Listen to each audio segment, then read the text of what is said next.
Namaskar, I am Manoj Kumar. Welcome to in the program Press Meet. In this program, we cover press conference, media interaction, and a speech of the chief guest at the program. So, without spending so much time, let's go to the event.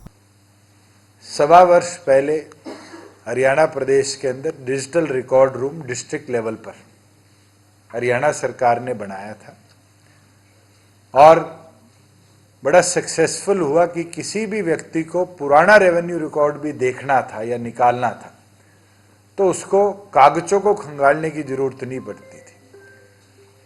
देश में सबसे आधुनिक digital record room किसी के पास था तो हरियाणा सरकार के रेवेन्यू विभाग के पास था, मगर उसमें कई जगह से डिमांड आई कि जी कमिश्नरेट का रिकॉर्ड नहीं मिलता, एफसीआर ऑफिसेज का रिकॉर्ड नहीं मिलता और साथ में जो सब डिवीज़न और तहसील और कानूगो पटवार खाने हैं इनका रिकॉर्ड भी हम समय अनुसार नहीं ले सकते।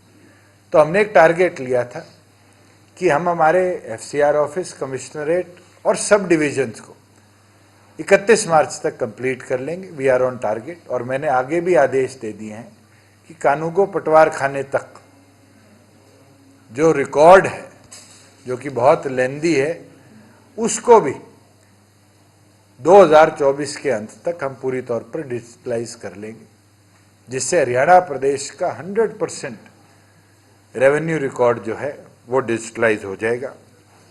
कंसोलिडेशन की बारी बारी हमने बैठकें भी करी, जिम्मेवारी भी लगाई और मुझे खुशी है 125 से ज़्यादा गांव नॉन कंसोलिडेटेड थे हरियाणा प्रदेश के अंदर। आज के दिन वो संख्या घटकर 54 गांव की रहेगी, 54 विलेजेस। और हमारा टारगेट है कि इस वर्ष के अंदर जहां कोई लिटिगेशन हाईकोर्ट में पेंडिंग है जिसमें अधिकतम गांव हैं, उनको छोड़कर नॉन लिटिगेटेड जितने भी हमारे विलेजेस हैं इस वर्ष के अंदर हम उनकी कंसोलिडेशन को पूरा करने का काम करेंगे। साथ में कई साथी पूछा करते थे कि रेवेन्यू पे बारी बारी आरोप लगते हैं।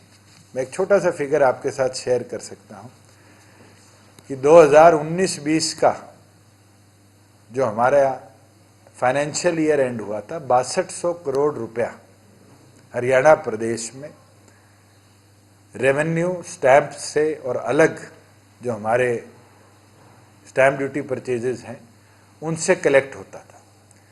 आज हम 2024 में बैठे हैं, फरवरी के महीने में। अभी भी हमारे पास 29 का महीना ये है और 31 दिन मार्च के 10,000 करोड़ से ज़्यादा स्टैंप ड्यूटी कलेक्शन हरियाणा प्रदेश में हम कर पाए। और मैं मानता हूँ ये टारगेट नहीं है, ये क्लेanलीनेस है।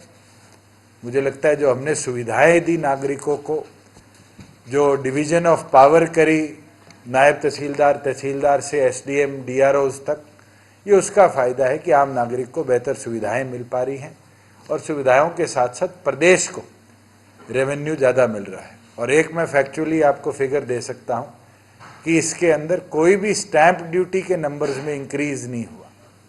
हरियाणा प्रदेश में पहले भी 5% महिलाओं के लिए और 7% औरों के लिए स्टैंप ड्यूटी थी, आज भी वही है, मगर उसके बावजूद भी हम 4000 करोड़ से ज़्यादा रेवेन्यू इस वित्त वर्ष में, और कंपैरिजन करें तो पिछले साल 10,200 करोड़ था, उससे पिछले साल 9300 करोड़ था। ओवर ईयर्स हम इंक्रीज करा पाए हैं। वहीं टैक्सेशन कलेक्शन जो थी जीएसटी की, उसके अंदर भी 30% की ग्रोथ हमारी क्युमुलेटिव 4 साल के अंदर है और इस साल के अंदर अभी तक 16% ग्रोथ में हरियाणा प्रदेश चल रहा है। हम 32,456 करोड़ रुपया इस वित्त वर्ष में अब तक कलेक्ट कर पाए हैं और मेरा मानना है कि जो टारगेट हमारी सरकार ने लिया था कि हम इसको 36,000 करोड़ लेके जाए, उसको भी पूरे प्रदेश में हम अचीव कर पाएंगे। वहीं जो हमारा एक्साइज कलेक्शन था 2019-20 का 6361 करोड़ था।